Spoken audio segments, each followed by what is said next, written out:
Sim, a mim também viagem de trabalho para visitar summit de diferentes free zones around o mundo, também junto na Panama City,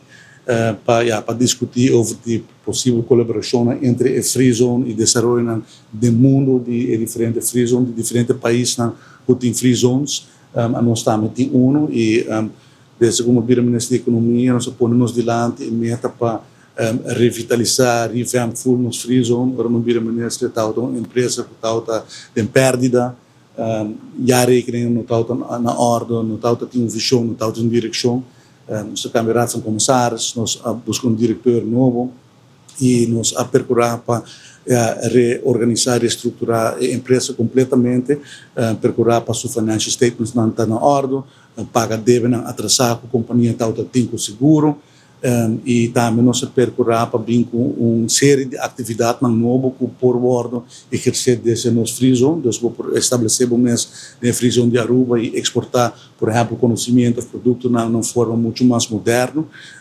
com a meta que nós vamos atrair companhia nova e onde é motivo na qual junto com o diretor de free zone, o Sr. Walter Monge, que já acaba estar na Panamá, está viajando para participar na reunião aqui e buscar colaboração com outros free zones do mundo e também por de trazer um bom conhecimento de possibilidade que a free zone de Aruba está oferecendo. Sempre nós consideramos Aruba um país que está geograficamente bom situado e que tem a possibilidade de ser para país europeu, país latino-americano, para usar Aruba como opslag, doorvoer e o motivo é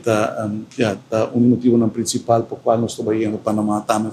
para buscar esse tipo de colaboração e trazer no mundo que os free zone está revamped, que os free zone tem oportunidade na novo